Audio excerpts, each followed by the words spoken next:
¿Es pecado la depresión? Ese es nuestro tema.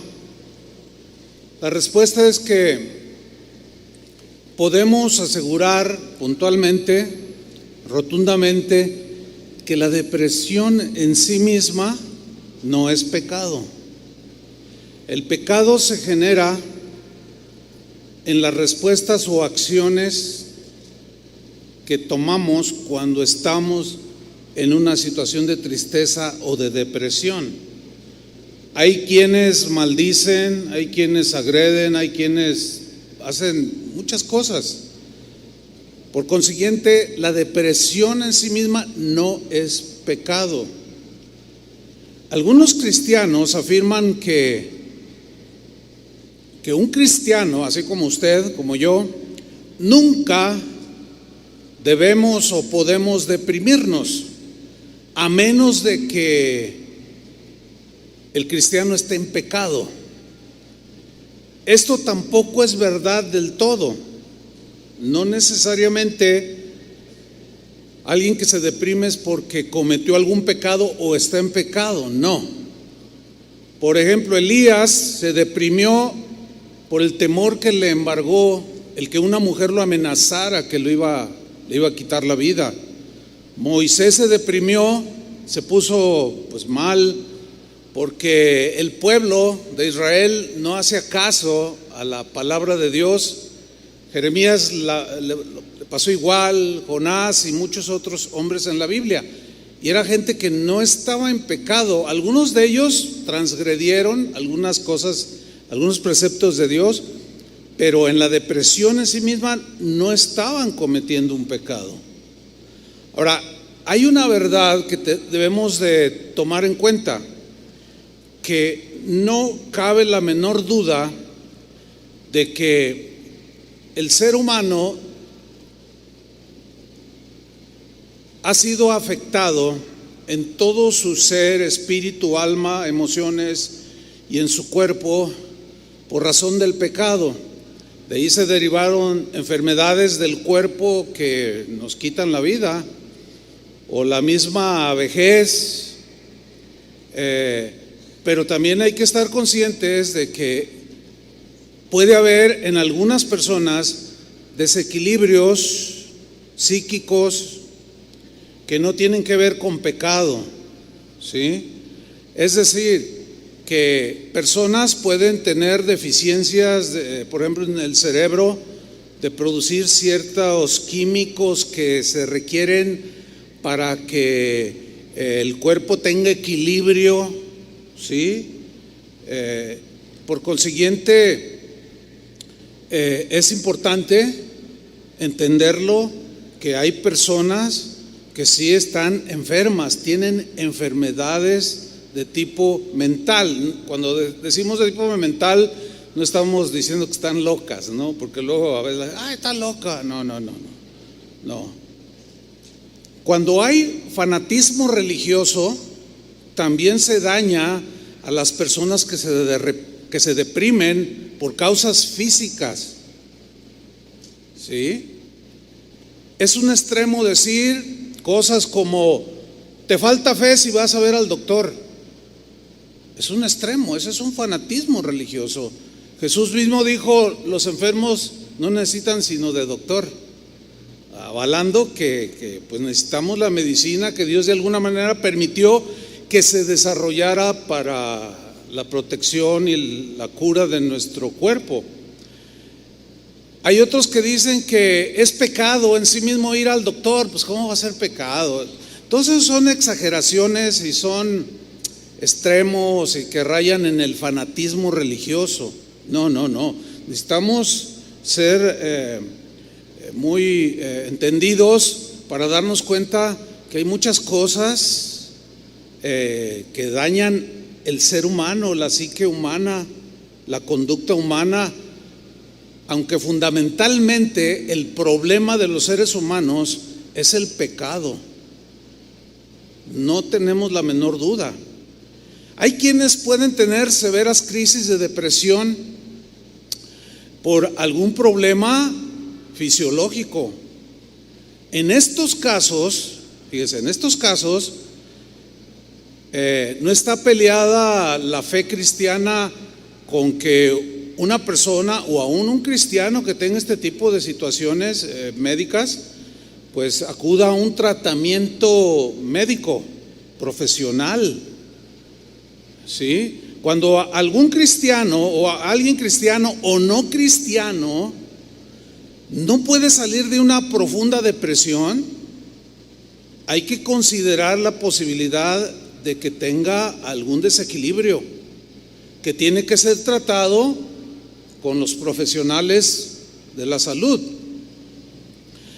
Recuerdo haber tratado el caso de una familia que hablaban conmigo, me expresaban el problema que tenían con uno de sus hijos, un jovencito, que pues estaba allí presente cuando me estaban ellos comentando, y el niño así, la carita triste, así cabizbajo, y es que pues él siempre está triste, no tiene amigos, no quiere ir a la escuela. Oigan, ¿y físicamente estás sano? No, pues sí, está sano. Y cuando yo hablaba con el niño, interactuaba y con los papás,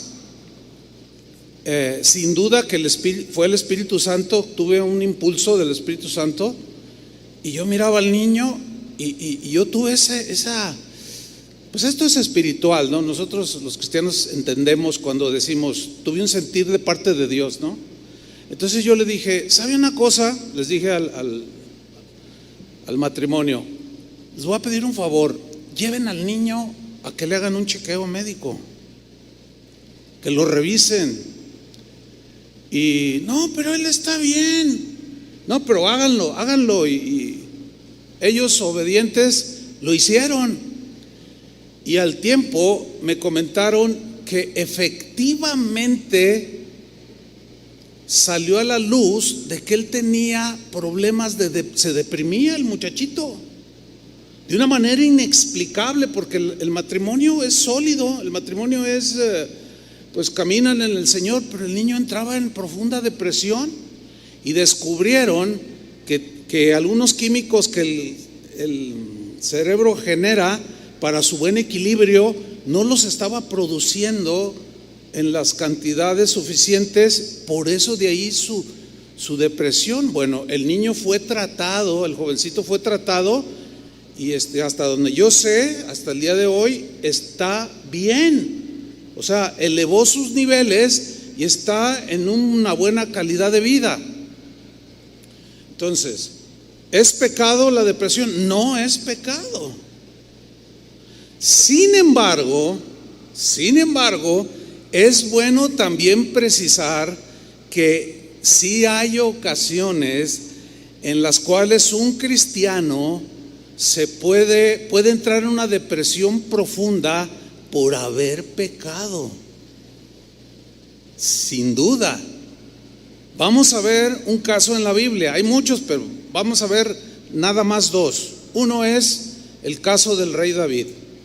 David era un hombre emocionalmente estable, ¿sí? Pero un día se enroló en un pecado, transgrediendo mandamientos de Dios. Él cometió un grave pecado. Él se vio involucrado en una relación de adulterio, pues con una mujer. No era su esposa, era la esposa de otro hombre, uno de sus soldados. Y en esa relación ilícita quedó embarazada. Y él, confundido, trató de tapar su pecado y mandó traer al soldado, al esposo de la mujer, Betsabé se llamaba. Lo hizo traer del campo de batalla para que estuviera en casa y estuviera con su esposa, y así disimular que el bebé era del marido. Sin embargo, aquel hombre no quiso entrar a su casa. Dijo, no, estamos en batalla, estamos en guerra. Entonces lo que hizo David fue ponerlo al frente de la batalla para que los flecheros, pues, o sea, lo mandó como carne de cañón. De ahí viene la expresión. ¿Ha visto las películas que salen los primeros soldados? Pues esos son los que, carne de cañón, o sea, los primeros que caen, y lo puso al frente de la batalla y lo mataron, murió en la batalla. Bueno, Todo eso que David hizo ofendió a Dios. Dios no estaba nada contento, porque Dios sabe que cuando cometemos cosas así vamos a sufrir, y Dios no quiere que nosotros suframos. No quiere vernos como nos ponemos cuando pecamos.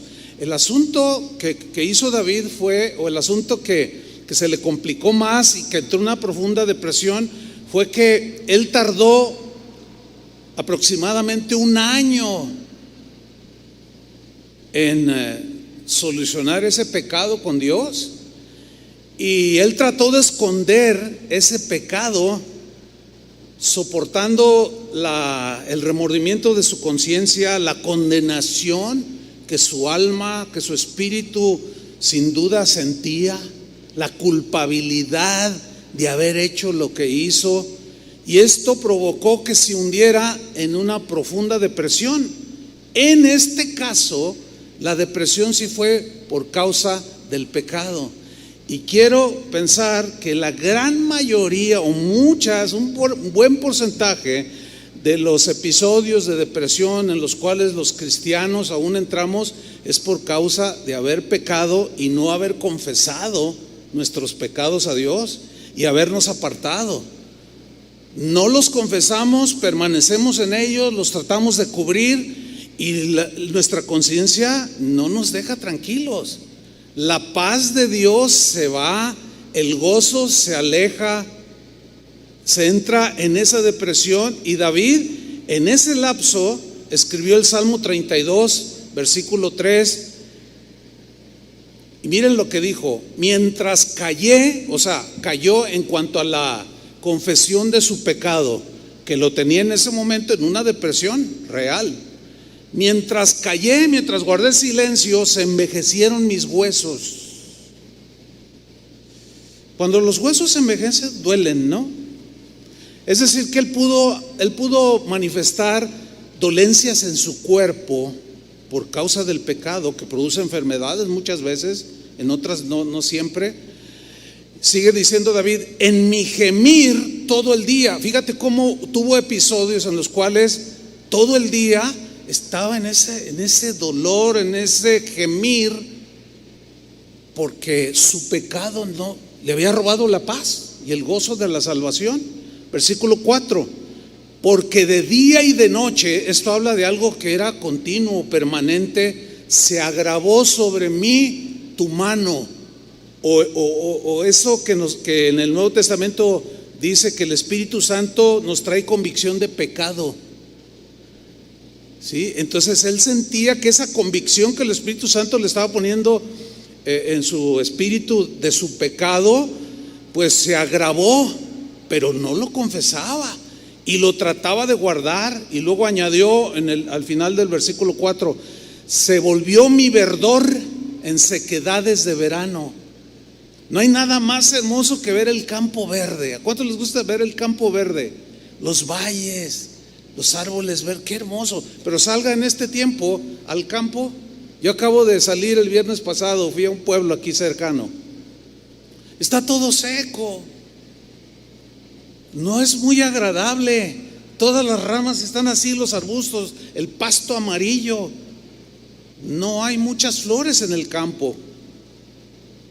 Y así se vuelve una vida como la de David en este momento, que su verdor que él tenía, su brillantez, como una flor radiante, se había secado por causa del pecado, y esto lo metió en una profunda depresión.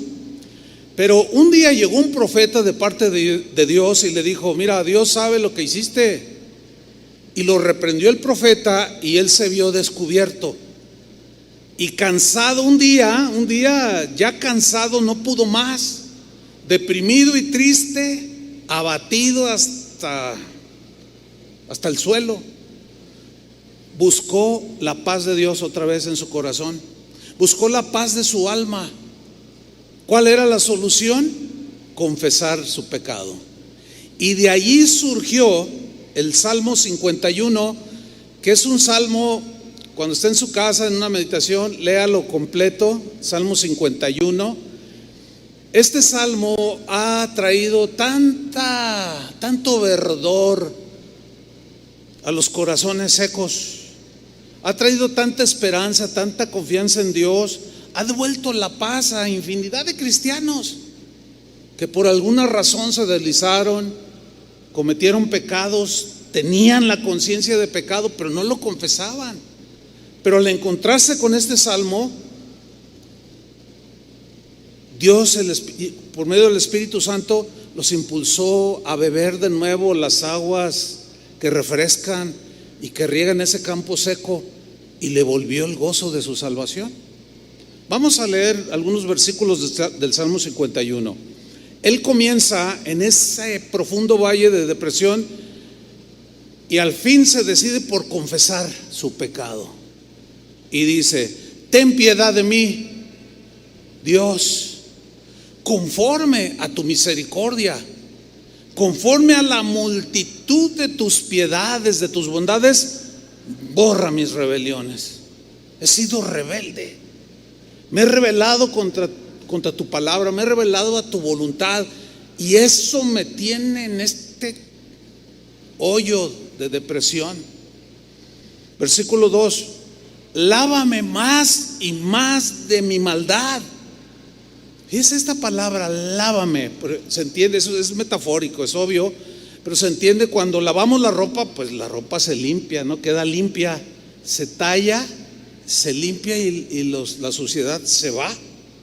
Entonces dice David: lávame más y más. La idea es como restregar, límpiame más y más de mi maldad.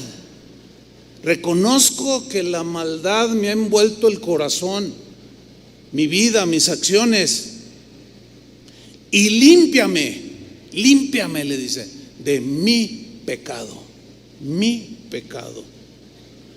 En el versículo 3, David hace algo muy importante que es preciso que nosotros pongamos atención a lo que hizo David, que estaba reconociendo ese profundo valle de depresión por causa de pecado. Aquí sí. Y dice en el versículo 3, aquí está el punto: porque yo reconozco mis rebeliones. Lean con atención: yo reconozco mis rebeliones. Ya no le puedo echar la culpa a nadie. No debo de echarle la culpa a nadie de mis acciones. Tengo que hacerme responsable de lo que yo hice. Porque vivió casi un año, quizás echándole la culpa a todo mundo por lo que había hecho. Y somos expertos en acusar a los demás y justificarnos, echándole la culpa a otros de lo que nosotros hacemos. Mientras que una persona, sea cristiana o no sea cristiana, pero hablando a los cristianos, no confiese su pecado, no reconozca, como David lo está diciendo aquí, yo reconozco mis rebeliones, mientras no lo reconozca, va a seguir en ese valle profundo de depresión. Y va a estar buscando el abrazo de todo mundo y va a seguir igual. Y por más que cante y que diga y que cite versículos y aún diga: ay, este versículo me bendice, pero si no confiesa su pecado, va a seguir igual. Si no confiesas tu pecado y te apartas, vas a seguir igual. Pero malas noticias, puede empeorar. David nada más aguantó un año y no sé cuánto puedas aguantar tú, pero es algo que consume horriblemente los sentimientos de una persona, el alma, el espíritu de una persona, y obviamente se refleja en enfermedades del cuerpo, que vas al médico y te hacen estudios de todos y dicen: no, es que no tiene nada, pero es que son lo que llaman los médicos enfermedades psicosomáticas que se originan acá y que a ti te duele todo, pero médicamente no tienes nada. ¿Sí saben de lo que hablo? Entonces David dice: yo reconozco mis rebeliones, yo no puedo evadirlo, reconozco. Y luego añade: y mi pecado está siempre delante de ti. Es decir, los pecados que David cometió estaban delante de Dios siempre, mientras no los confesaba. Ahí estaban. Dios miraba su pecado y atrás a David, y el pecado nubla la vista de Dios de verte a ti porque está entre tú y Dios. Dice, y mi pecado estaba delante de ti y me secaba y me secaba y me hundía cada vez más. Sin embargo, reconozco, Señor, reconozco mis rebeliones. Y luego el versículo 4 dice, contra ti solo he pecado. Eso es muy importante hacerlo, porque es contra Dios de facto que pecamos. Cuando pecamos es directamente, en primer lugar, contra Dios. También pecamos en contra del prójimo. Pecamos de pensamiento, palabra y también de omisión, porque el que sabe hacer lo bueno y no lo hace, la Biblia dice que es pecado.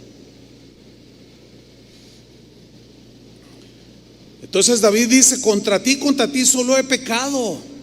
Así como el hijo pródigo cuando se fue del hogar, ¿recuerdan la historia? Que fue y desperdició todos los bienes, la herencia, y un momento de malo, de depresión, de tristeza, de haberse dado cuenta el error que había cometido con sus hechos. De pronto dice que volvió en sí y dijo, iré a la casa de mi padre y le diré, Padre, he pecado contra el cielo y contra ti. Entonces miren, pecamos contra el cielo, o sea, contra Dios, y contra el prójimo, contra la esposa, contra los hijos, contra los padres. Entonces, la raíz fundamental de nuestros males, de nuestros pesares y depresiones, en ocasiones tiene que ver con el pecado, como es en este caso. Así es que cada uno de nosotros vaya recibiendo lo que considera que Dios, a través de su palabra, está ministrándole en esta enseñanza. En el versículo 51:8 dice, hazme oír gozo y alegría. ¿Por qué le dice hazme oír gozo y alegría? Porque había perdido el gozo, la alegría. Uno de los rasgos distintivos del recién convertido, acuérdense cuando recién se entregó a Cristo, ¿cuál fue? El gozo. Había un gozo que quería compartirle a todo mundo. Había una alegría. Usted despertaba y parecía una rosa llena del rocío de la mañana, con un color maravilloso. Había esa paz, esa alegría, pero el pecado roba el gozo y la alegría de Dios. ¿Qué es lo que precisamente David está diciendo? Hazme oír gozo y alegría, porque ya no lo tengo. Y se recrearán los huesos que has abatido. Dice el versículo 9, esconde tu rostro de mis pecados y borra todas mis rebeliones. Una vez platicando con una hermana que es psicóloga y un hermano, bueno, es un matrimonio en sí, los dos son psicólogos. Me decía, fíjese pastor que nosotros donde trabajamos para el gobierno y atendemos gente que trabaja para el gobierno.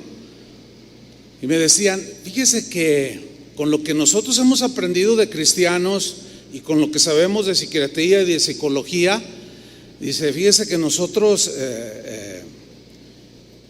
hablamos con los que necesitan la atención psicológica o psiquiátrica y les presentamos la palabra de Dios y los llevamos al punto de que reconozcan sus maldades, porque todo mundo se excusa. Todo mundo se excusa. Y yo les he dicho esto, vayan a la penal, pregúntenle a los presos qué hicieron y todos son inocentes. Todos dicen, por culpa de aquel lo maté, por culpa de aquel esto, porque me provocó pero nadie es culpable. Entonces, estos hermanos me decían, pastor, no cabe duda que la mejor terapia que un ser humano puede recibir, que lo levanta de manera notable, es saber que Dios puede y quiere perdonar todos sus pecados y sus maldades. Mira, el saber que cuando tú llegaste a Cristo y fuiste lavado con su sangre y tus pecados fueron perdonados, te levantó, ¿sí o no? Hubo una transformación, un despertar a la vida espiritual y hacia Dios, que sentías que lo amabas con todo el corazón.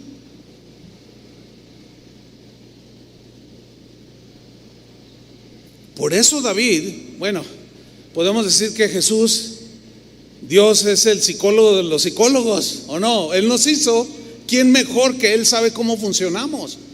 Él es el psiquiatra de todos los psiquiatras, es el papá de todos.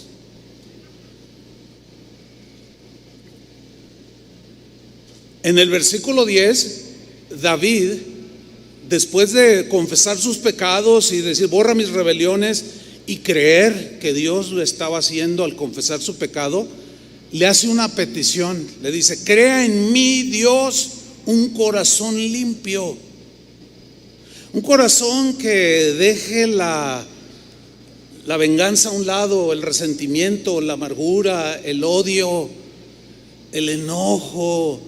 Limpia mi corazón.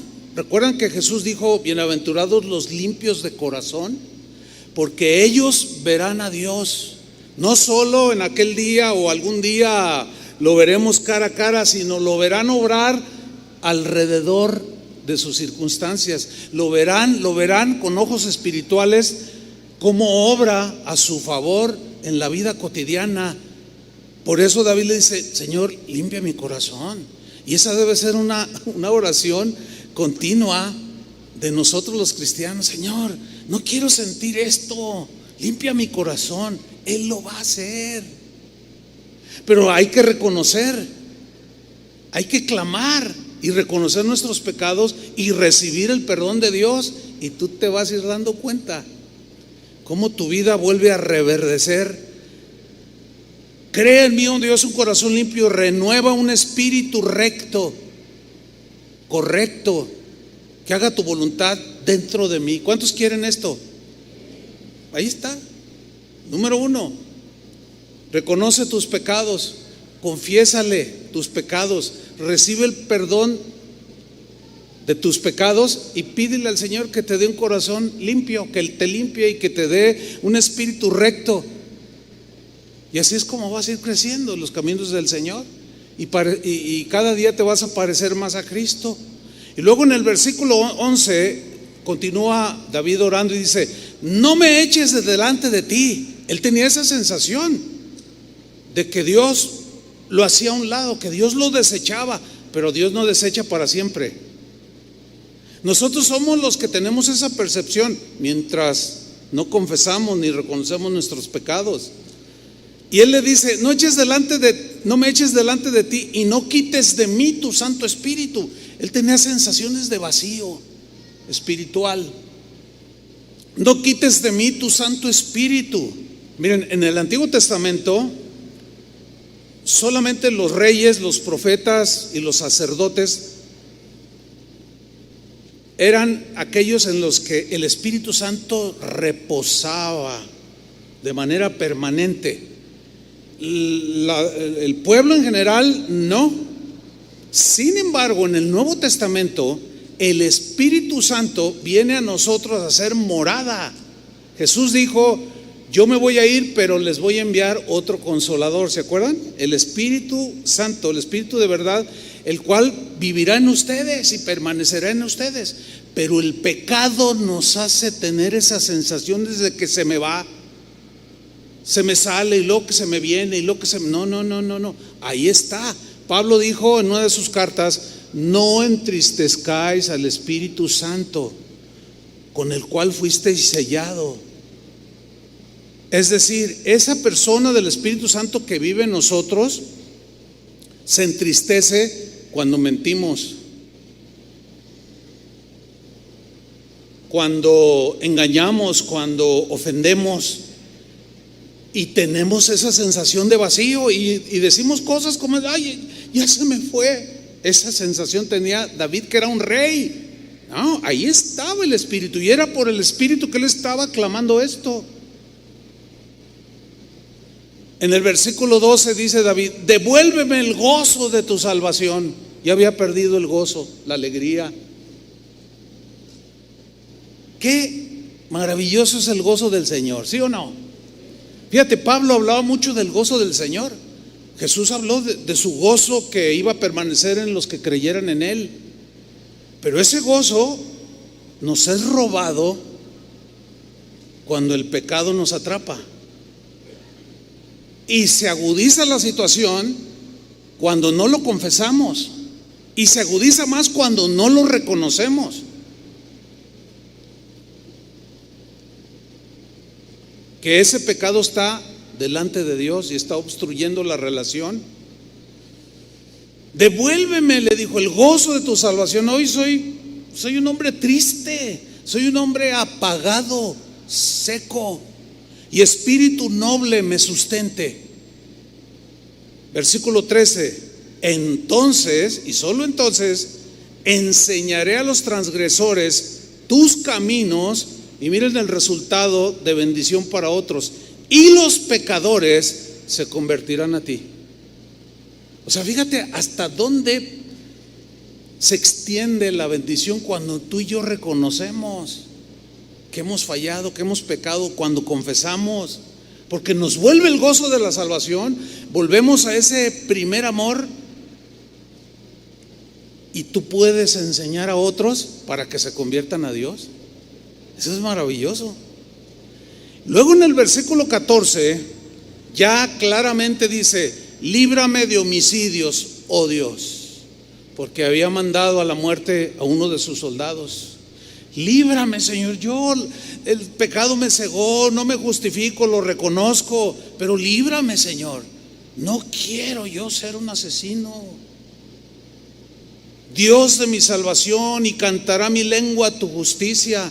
Y en el versículo 17 termina diciendo una verdad que delante de Dios siempre está ahí: al corazón contrito, o sea, que tiene convicción de pecado y lo confiesa y se humilla, el corazón contrito y humillado no despreciarás tú, oh Dios. Es decir, para reconocer nuestro pecado tenemos que tener convicción. Constricción se refiere a esa tristeza, pero que según Dios, que nos lleva al arrepentimiento y como consecuencia a la limpieza de nuestras maldades, de nuestros pecados. Y ese corazón contrito y humillado no despreciarás tú, oh Dios. En el Salmo 32 versículo 1, David continúa y dice: bienaventurado aquel cuya transgresión ha sido perdonada y cubierto su pecado. Feliz, dichoso, bienaventurado aquella persona, aquel ser humano cuya transgresión ha sido ¿qué? Perdonada. Ahí está el psicólogo de psicólogos, el psiquiatra de psiquiatras, llevándonos a la solución para salir de esas profundas depresiones que muchos cristianos experimentan cuando se dejan atrapar por el pecado. Bienaventurado aquel cuya transgresión ha sido perdonada y cubierto su pecado. Bienaventurado el hombre a quien Jehová no culpa de iniquidad. O sea, ya le borra sus pecados, ahora sí que borrón y cuenta nueva, y en cuyo espíritu no hay engaño. O sea, el corazón sufre una transformación, se vuelve más sincero, ¿entienden? Más abierto delante de Dios. O sea, es para nuestro beneficio.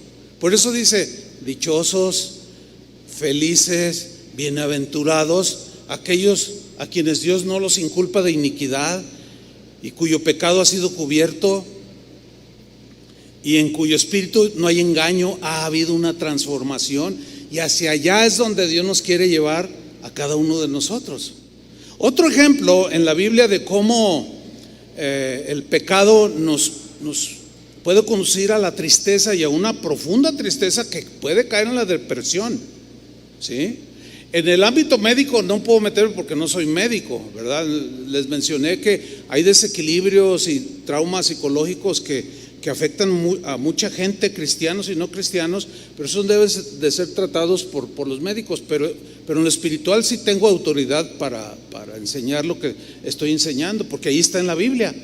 Y en este caso, esta es mi labor. Cuando Jesús fue negado por Pedro, Pedro pecó. Esto lo hizo entrar en una profunda tristeza. Se sintió como, quién sabe cómo se ha de haber sentido. Yo más o menos trato de imaginarme como el peor, como el traicionero, como el peor. Vamos a leer rápido, Lucas 22:54. Voy a leerlo en la versión en lenguaje actual.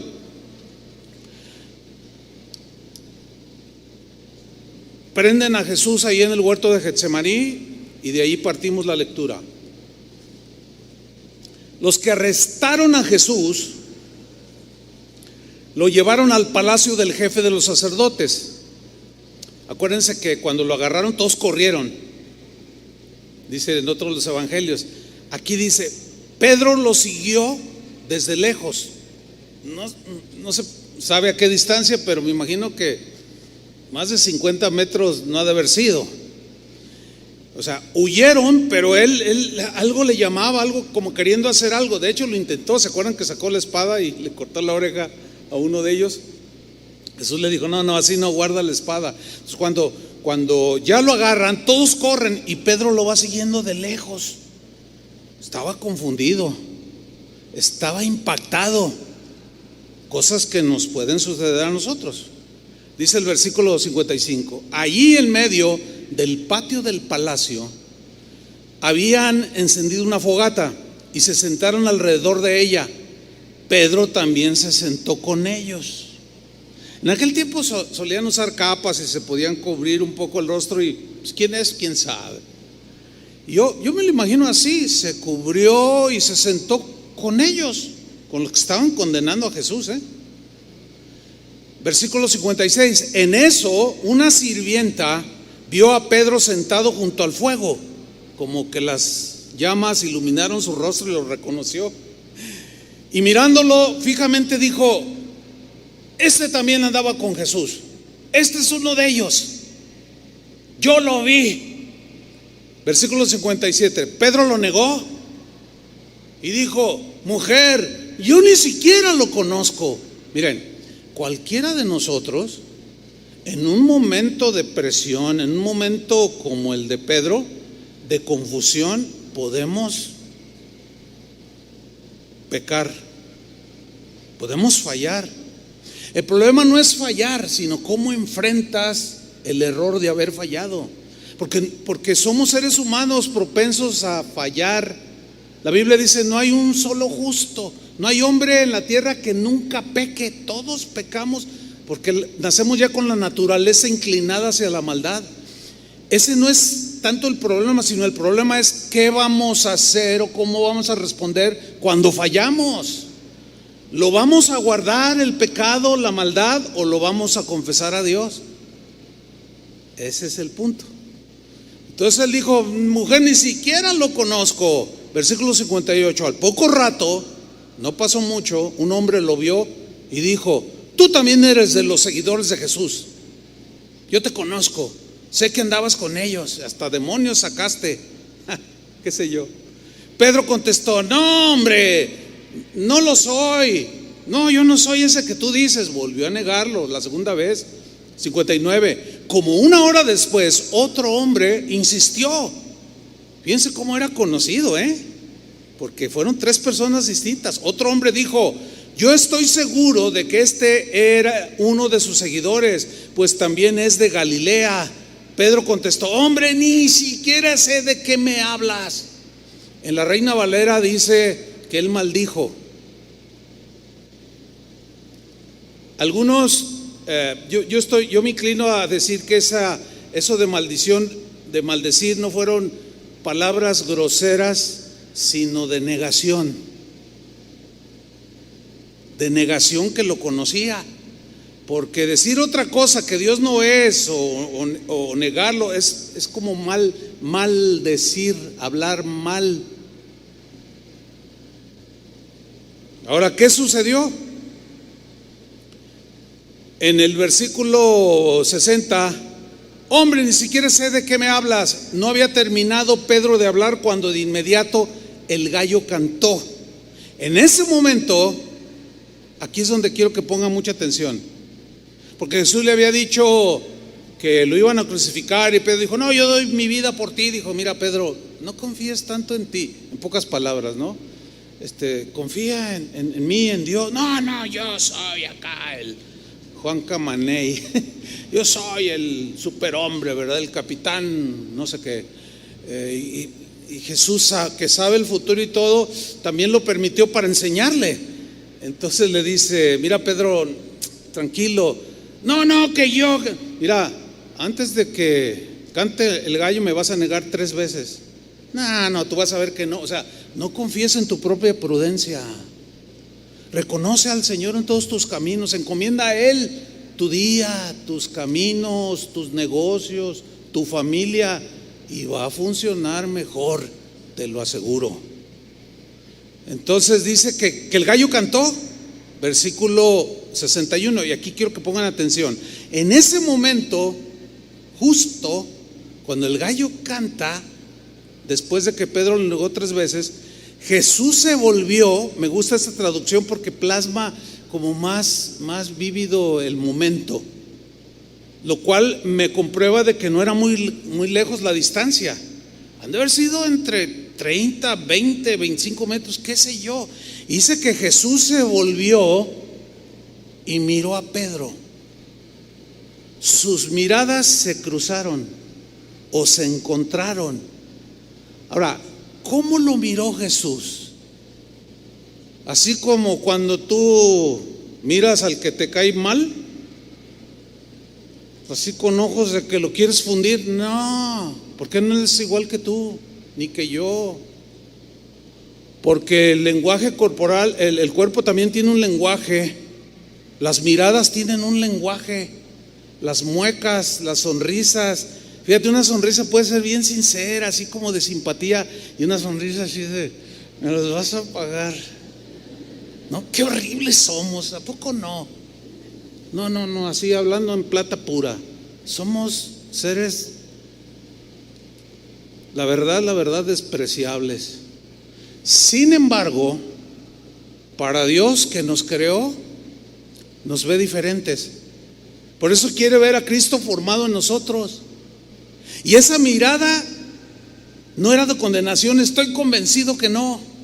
Era una mirada que es la misma con la que te mira a ti cuando fallas, como cuando me mira a mí cuando me equivoco.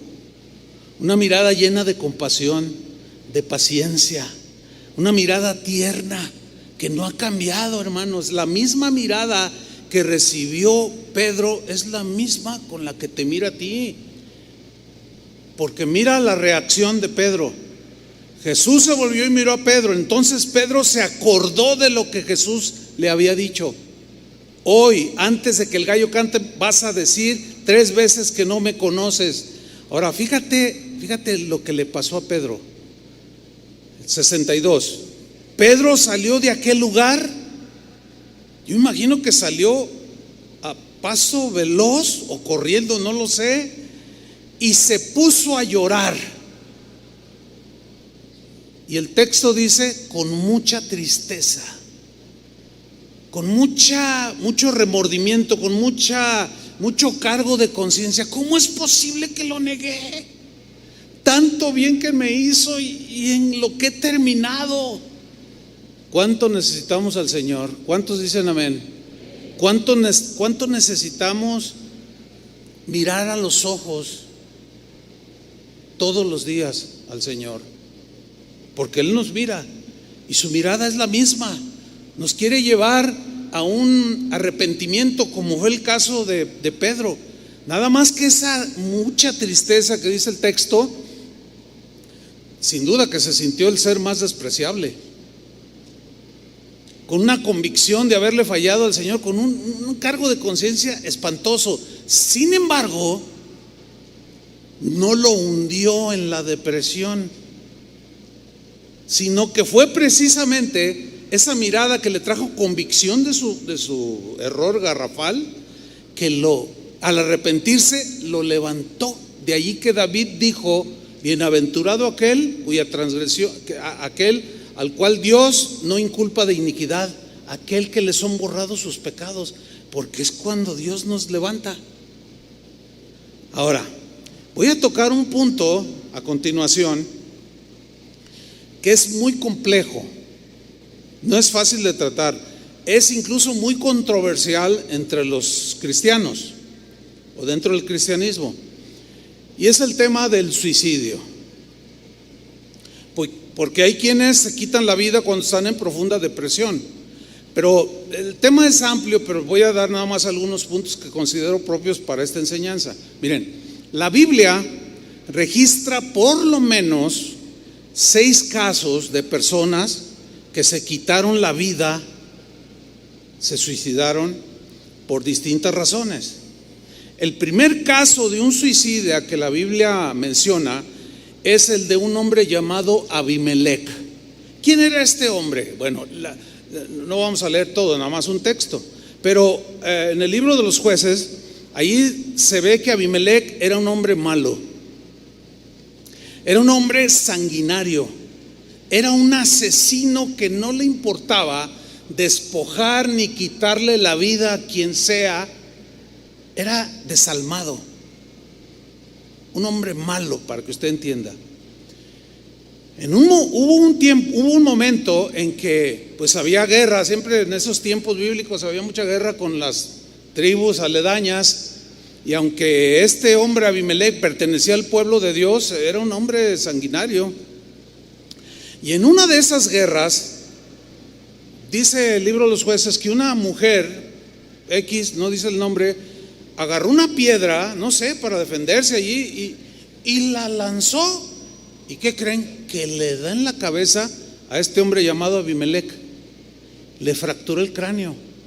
¡Pum! Cayó, ¡paz! El golpazo, y medio que perdió el conocimiento. Pero miren lo que sucedió.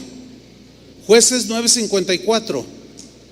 Cuando le cae la piedra, le fractura el cráneo porque cayó, estaba mal. Dice, rápidamente, dice aquí el texto, llamó a Abimelec a su ayudante de armas y le dijo: saca tu espada y mátame. Si nos quedamos ahí, la lectura, si nos quedamos hasta ahí en ese punto, la idea no es transmitida como debiera, porque hay una razón que la analizamos y dices: ay, no inventes. Le dice a su escudero: saca tu espada y mátame, traspásame. Y luego añade: no quiero que se diga que una mujer me mató. Qué vergonzoso que un hombre como yo, un macho mexicano, en la guerra una señora agarra una piedrita y me la lanza y me tumbó, y aquí estoy, ya no puedo levantarme, estoy mal. Bueno, se asume que le fracturó el cráneo. Si una piedrita así chiquita te puede causar mucho daño, imagínate. Se entiende que era una piedra de buen tamaño. Y dice: no quiero ser avergonzado y que digan: Abimelec lo mató una señora. O sea, el tipo le daba, fíjate el orgullo que se cargaba este asesino. No pudo ser de hombre a hombre, fue una señora que aventó una piedrita y me cayó a mí. Y no puedo permitir semejante vergüenza. Fíjate nada más qué tontera de razonamiento, qué manera tan torpe de razonar para no ser avergonzado. Hay mucha gente que llega a esos extremos. Es que me da vergüenza esto, es que ya no puedo, ay, es que lo que me hicieron, es que ya mira cómo vivo, ya para qué vivo, y se quitan la vida. Increíble, ¿no? Ahí está un ejemplo. Entonces su ayudante, ¿qué hizo? Le clavó la espada y Abimelec murió. El segundo caso es de un hombre más conocido, era el rey Saúl. Sabemos que era un hombre celoso, era un hombre envidioso, era un hombre, y era del pueblo de Dios, pero no trataba sus asuntos delante de Dios y los guardaba. Ese es el punto. Él odiaba a David, le tenía muchos celos, era un hombre ególatra, era un hombre soberbio. Un día hubo una batalla con los filisteos y matan a 3 de sus hijos. Entre esos estaba Jonatán, el más destacado, uno de los personajes más destacados de la Biblia, porque se ve que era un hombre pues íntegro, derecho, y en esa batalla mueren sus 3 hijos. En esa misma batalla él resulta herido. Se entiende que al grado de ya no poder combatir. Y al verse en esa condición, miren lo que hizo. 1 de Samuel 31:4 en la versión en lenguaje actual. Entonces Saúl le dijo a su escudero: saca tu espada y mátame, le dijo. Hazlo antes de que vengan estos extranjeros idólatras. Yo no voy a permitir que un idólatra me tome mi vida. ¿Qué es eso? Fíjate nada más las condiciones. Hay gente así. Prefiero quitarme la vida. Qué irracional. Estos no estaban desquiciados mentales, ni tenían defectos ni problemas psíquicos en sí. Eran cosas de pecado, eran gente mala, sanguinaria, que no confesaba a Dios sus pecados. Y ese es el punto con nosotros, hermanos, que sí hay un peligro de que termines mal si no confiesas tus pecados y Dios te devuelve el verdor de un árbol que da su fruto en su tiempo. Sigo leyendo. Hazlo antes que vengan estos extranjeros idólatras, de lo contrario se burlarán de mí. Ahí está. Ay, no, yo no quiero que se burlen de mí. Y me rematarán. Pero miren la reacción. Pero su escudero tenía tanto miedo que no se atrevió a matarlo. Entonces, ¿qué sucedió? Saúl tomó su espada, la cacha de la espada, la apoyó en el suelo y se echó sobre la espada. Qué forma de morir. Se quitó él mismo la vida. Sí. Bueno, no se imaginen, está muy desagradable la escena. Pero apoya la espada y se lanza y es traspasado. Y ahí queda el rey Saúl. Qué manera tan impresionante y tan más triste de acabar los días, ¿no creen? ¿Todo por qué? Puro orgullo. Que no se burlen, que yo soy el mero mero y que no sé cuánto y que nadie me quiere y que estás así, piensas así, hablas así, porque sin duda o es probable que haya pecados que están delante de Dios y no los has confesado. Y estás ahí y hay un riesgo, hermanos, créanmelo. El siguiente caso es el mismo escudero de Saúl. En el capítulo 31, versículo 5, sigue inmediato, dice: al ver muerto a Saúl, o sea el escudero, también el escudero se echó sobre su espada y se mató. Aquí vemos a un discípulo siguiendo el ejemplo de su maestro. De ahí que todo padre de familia debe ser de ejemplo a sus hijos. Toda madre debe ser ejemplo. Todo maestro en las escuelas deben de ser ejemplo. Todo ministro del evangelio debe ser ejemplo. Porque la gente tiende a imitar, desgraciadamente imitan más lo malo que lo bueno. Y ya no tengo rey, ya no tengo nada, pues yo también ahí voy. Y se quita la vida de manera tan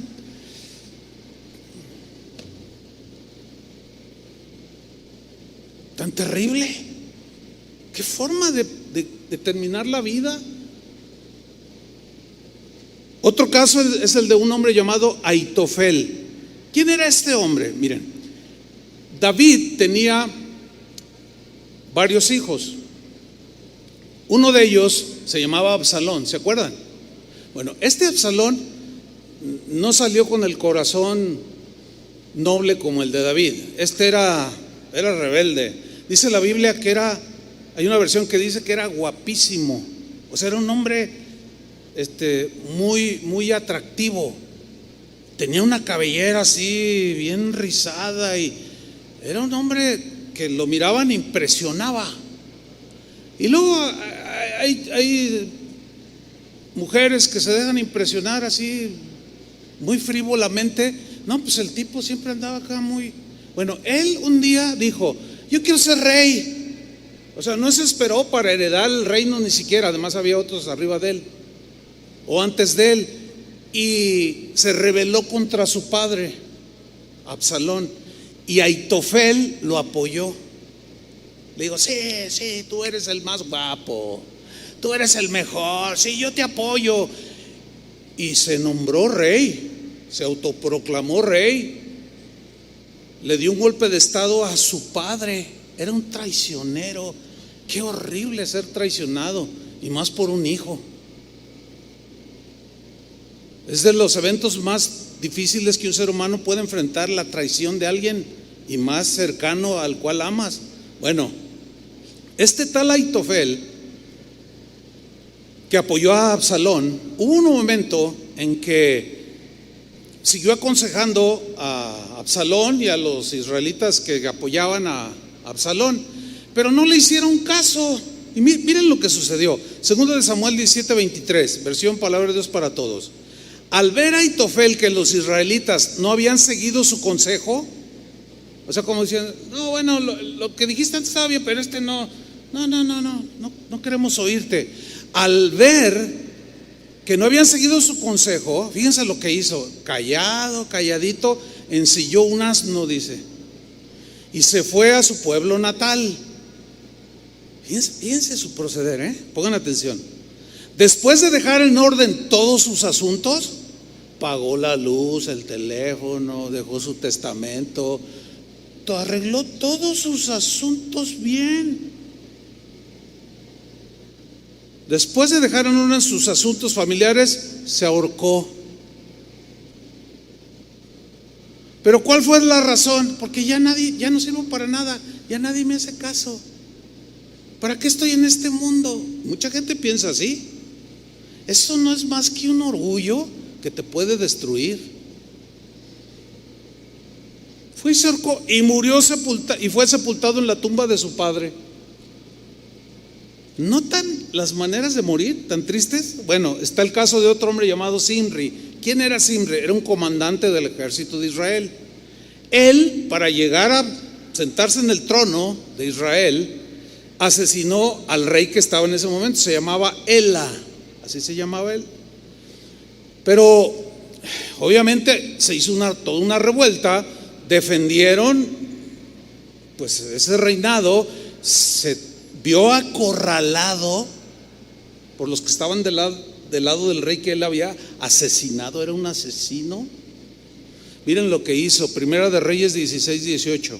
Al ver Zimri tomada la ciudad, se metió en el palacio de la casa real, se encerró y prendió fuego a la casa consigo dentro. Qué horrible, hermano. ¿Te puedes imaginar? Selló las ventanas, las puertas, luego prendió fuego para morir quemado. O sea,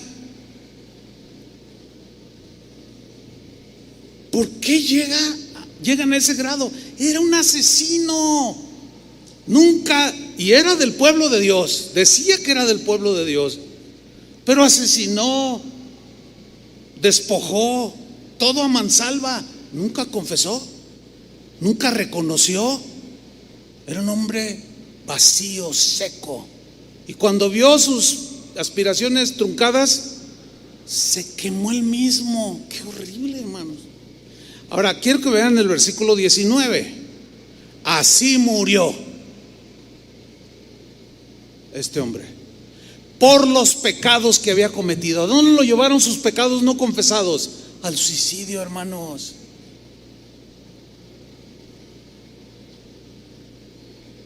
Al suicidio, y de una manera espantosa, haciendo lo malo ante los ojos de Jehová y andando en los caminos de Jeroboam y en el pecado que éste cometió al hacer pecar a Israel. O sea, no solamente era despiadado, siguió los pecados de otros y los demás influyó en otros para que también pecaran. Con razón Jesús dijo: ay de aquel que haga tropezar a uno de los que me siguen. Más le vale que se amarre una piedra de molino que pesaba más de 500 kilos y se tire al mar, que hacer tropezar a uno de estos pequeños que me siguen. Y finalmente, Judas pues es el personaje bíblico más famoso que cometió suicidio. Todos conocemos la historia. Traicionó a Jesús, su ambición lo llevó a ese punto de pedir una recompensa para traicionar a Jesús. Le entregan 30 monedas de plata, que era mucho dinero en ese tiempo. Y dice Mateo 27:3: entonces Judas, el que lo había entregado, viendo que era condenado, o sea Jesús, de pronto sucede algo. Devolvió arrepentido las 30 piezas de plata a los principales sacerdotes y a los ancianos, diciendo: yo he pecado entregando sangre inocente. Noten que su confesión no es con Dios, es con los hombres. Les está diciendo a los sacerdotes, a los corruptos de ese tiempo. Entró en un remordimiento tan profundo de ver que un inocente, él sabía que Jesús era inocente. Entonces reacciona. Aquí dice arrepentido, pero ese arrepentimiento no es el arrepentimiento de Pedro que lo hizo volver a su relación con el Señor, porque aquí se ve el resultado. Fíjate, los dos sin duda sintieron depresión, pero en el caso de Pedro, él se levantó y se agarró de esa mirada de Jesús llena de compasión y aceptó el perdón y se levantó y llegó a ser el apóstol Pedro. Pero Judas no. Judas dice el versículo 4 diciendo: yo he pecado entregando sangre inocente. Pero ellos le dijeron: ¿qué nos importa a nosotros? Allá tú. Entonces, arrojando las piezas de plata en el templo, salió y fue y se ahorcó. En estos casos de suicidio en la Biblia, quiero hacer algo puntual. Necesitamos notar con claridad que estos 6 casos de suicidio en la Biblia todos eran hombres sanguinarios que pertenecían al pueblo de Dios. Eran hombres traicioneros, eran ambiciosos, eran codiciosos, eran perversos, eran asesinos, eran pecadores empedernidos sin temor de Dios.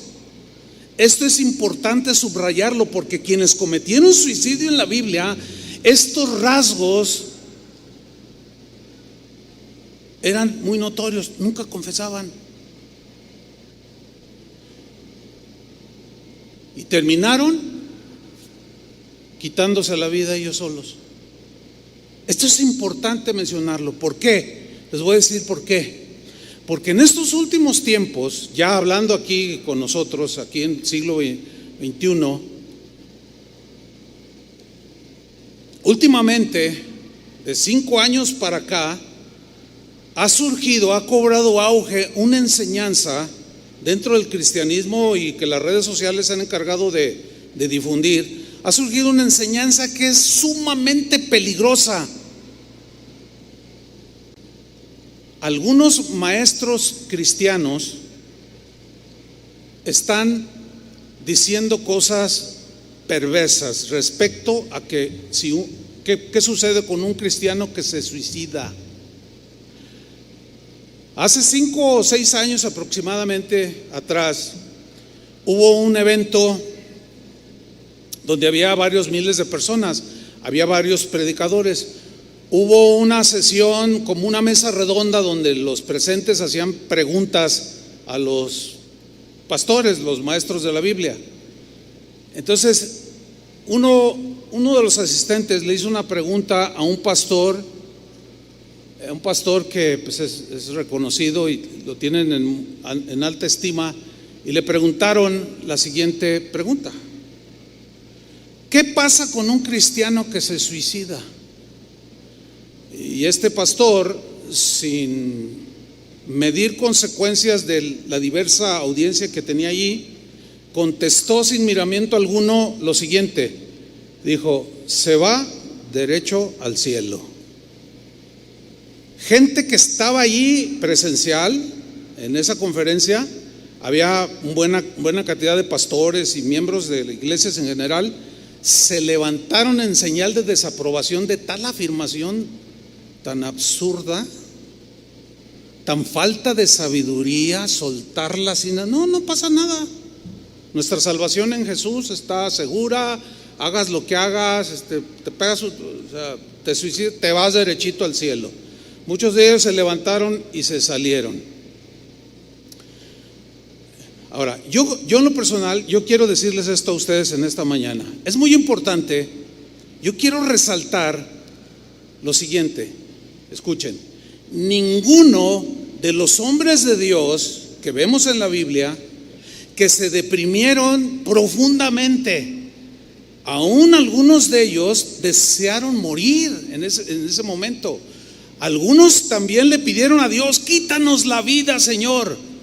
¿Se acuerdan? Ya vimos algunos, como Elías, Jonás, etcétera. Sin embargo, ninguno de esos hombres de Dios jamás de los jamases intentaron siquiera ni insinuaron nada acerca de quitarse la vida por su propia mano. Pero aquellos que no confesaron sus pecados, como los ya mencionados, asesinos, perversos, mentirosos, traidores, esos tomaron su vida en sus manos. Entonces, ¿cómo se puede decir a una audiencia que quién sabe cómo andan con el Señor? Decir, no, pues ¿sabes qué? ¿Te sientes mal? ¿Y qué pasa si me suicido? Pues no te pasa nada, te vas derechito con el Señor. Wow. Yo estoy convencido, porque pues no lo veo en la Biblia, que ni Job, un hombre que verdaderamente padeció, y yo creo que ninguno de nosotros se puede igualar a Job en su sufrimiento, que lo metió en sí dijo cosas, pero nunca intentó quitarse la vida. Tampoco Moisés, este pueblo ya, Señor, mejor, a ver, pásame la espada, Aarón. No, ni por aquí, ni Elías, ni Jonás, tampoco David, ni Pedro. Ninguno de estos hombres hicieron un intento así, ni siquiera insinuaron. Miren, hermanos, escúchenme bien, cristianos. Yo prefiero equivocarme 1,000,000 de veces y decirles: ¿saben una cosa? Si te quitas la vida, te vas a ir al infierno. Me preferiría equivocarme si este fuera el caso, de decirles: ¿sabes qué? Si te quitas la vida y tomas tu vida en tus manos, te vas a ir al infierno, que decir: no, pues no pasa nada y te vas al cielo. Prefiero 1,000,000 de veces equivocarme, porque si alguien, o eventualmente, porque esto es controversial, yo lo sé y no tengo tiempo para hablar un poco más de esto, quizá en otra ocasión, porque es probable que algunos, al escuchar una aseveración así, y no es probable, así ha sucedido, hermanos. Yo he conocido casos de primera mano, de gente que estaba en depresión, oyeron lo que dijo este pastor famoso y se quitaron la vida. De ese acontecimiento de hace 5 o 6 años a la fecha, hay una serie de suicidios de pastores, incluso de gente en las iglesias. No, pues ya me voy con el Señor. ¿Para qué estoy aquí si la vida? Mira nomás cómo está la pandemia, y luego esto y luego lo otro, no tengo trabajo. Mejor, Señor, ya me voy contigo. ¿Saben una cosa, cristianos? Los únicos que tomaron su vida eran hombres que nunca confesaron sus pecados. De ahí la importancia de que los reconozcas. ¿Me explico? Espero haberme explicado. De que los confieses, porque te puede arrastrar. Bueno, yo sé que hay una pregunta que es legítima. La pregunta es esta: ¿y qué con un cristiano que sí tiene perturbación mental? O sea, sí tiene desajustes psicológicos, enfermedad natural, y esto lo mete en una profunda depresión y no está en sus 5 sentidos. ¿Y qué pasa con alguien así que finalmente en un arrebato o en un momento terrible se quita la vida. ¿Saben cuál es mi respuesta? Mi respuesta es la siguiente: ese es un terreno que no me compete a mí. Yo no puedo invadir ese terreno que solamente a Dios le compete, por obvias razones. Pues yo, ¿cómo voy a decir si se va al cielo o se va al infierno a alguien que no está en sus facultades? ¿Me estoy explicando? Estoy hablando a ustedes que no se ven mal, pero que quizás siguen con sus cosas no confesadas. Ese es el riesgo que se corre.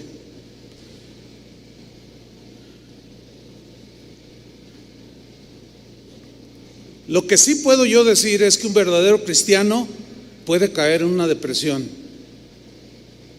Eso sí, estoy consciente. Incluso una depresión profunda. Un verdadero cristiano puede experimentar eso como cualquier ser humano. Puede incluso desear la muerte, pero jamás intentará quitarse la vida. Jamás. Miren lo que dice Primera de Juan capítulo 3 versículo 14. Nosotros sabemos, dice Juan, que hemos pasado de muerte a vida porque amamos a los hermanos. El que no ama a su hermano permanece en muerte. Lean el versículo 15. Todo aquel que odia a su hermano es ¿qué? Homicida. Homicida es aquel que arrebata la vida de otro ser humano. Y el que se autoarrebata la vida que no le pertenece, porque como dijo Job, refiriéndose a sus hijos que habían muerto, Jehová dio, Jehová quitó. Jehová Dios da la vida, solo Dios la puede quitar. Nosotros por ninguna justificación podemos hacerlo, porque caemos en el rasgo de homicidas. Yo sé que algunos lo van a justificar, yo entiendo esto, lo he estudiado por años. Y van a decir, no, pero pues es que, y argumentan. Pero miren lo que dice: todo aquel que odia a su hermano es homicida. Y sabéis que ningún homicida, y ahí entra el suicida, lo quieran o no, lo acepten o no, porque un homicida es el que quita la vida y un suicida es el que quita una vida, su propia vida. Y sabéis, que es lo que muchos quieren ignorar, sabéis que ningún homicida tiene vida eterna permanente en él. Yo prefiero creer lo que dice la Biblia que lo que dicen los maestros, porque nos podemos equivocar, pero hay de equivocaciones a equivocaciones. Finalmente, hermanos, Pablo, sin duda, un hombre que fue apedreado, perseguido, naufragó, lo quisieron matar quién sabe cuántas veces, lo apedrearon,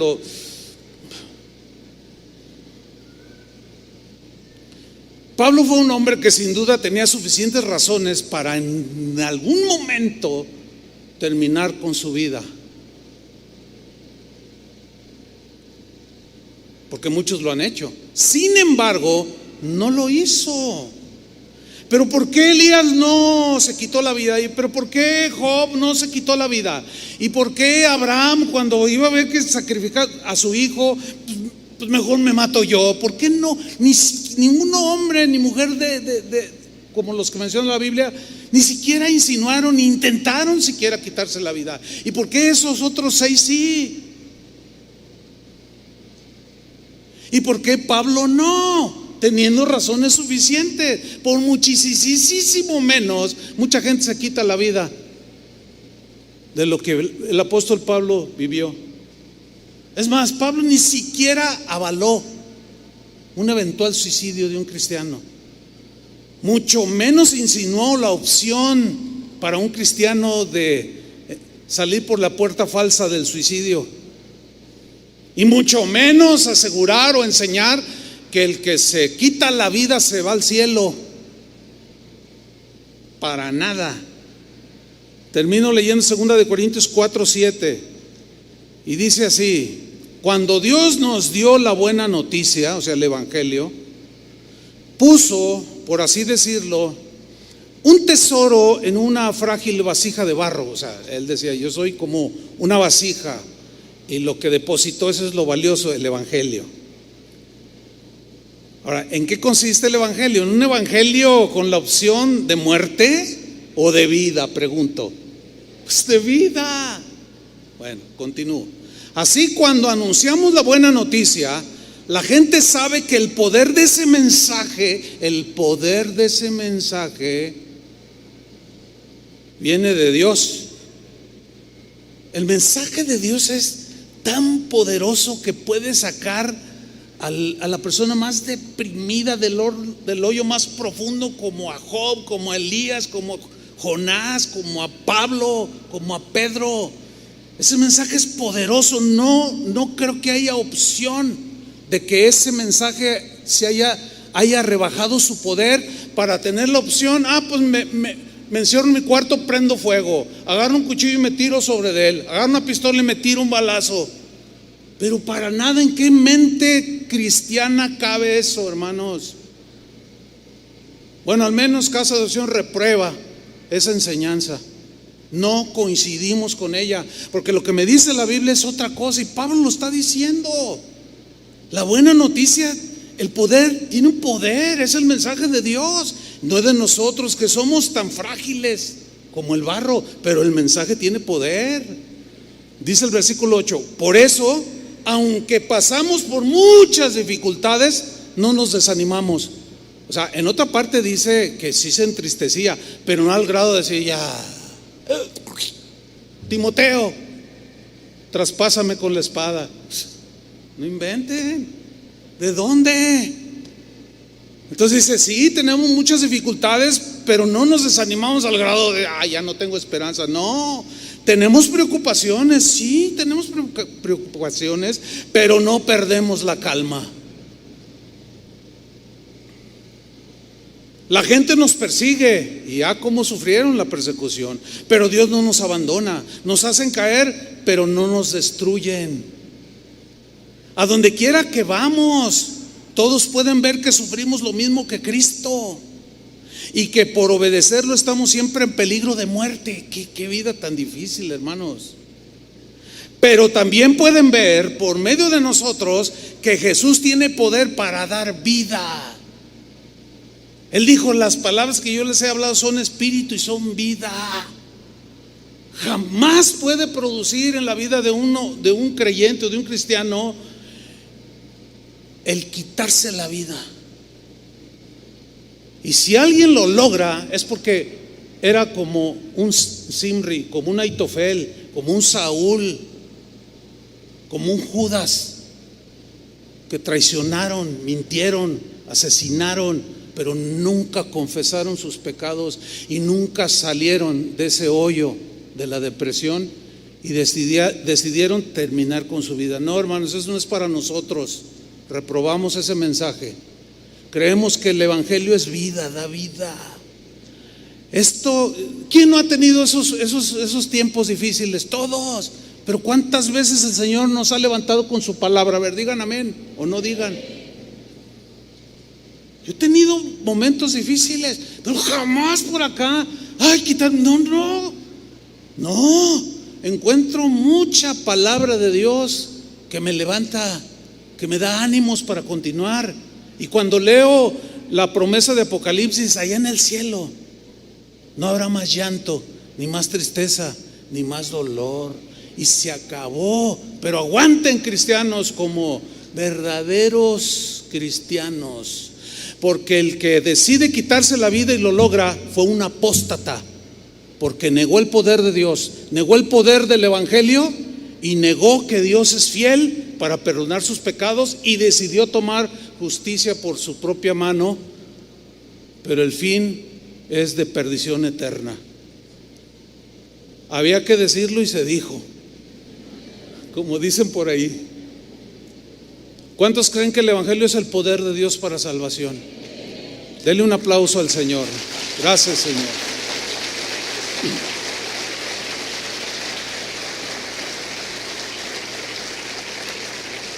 Pónganse de pie, hermanos, por favor. Y con tus manos levantadas en señal de rendición, reconoce tus pecados. Dile: Señor, sí he pecado, mi pecado está delante de ti. Reconozco mis rebeliones, Señor. Quiero salir de este hoyo, de este vacío. Vuélveme el gozo de tu salvación, Señor. Necesito tu paz que he perdido. Pero confieso mi rebeldía. Confieso mis sentimientos malos, mis maldades, mis rebeliones, Señor. Bórralas. El apóstol Juan dijo: si confesamos nuestros pecados, Él es fiel y justo para perdonarnos y limpiarnos de toda maldad. Señor, confesamos nuestros pecados. No queremos atesorarlos.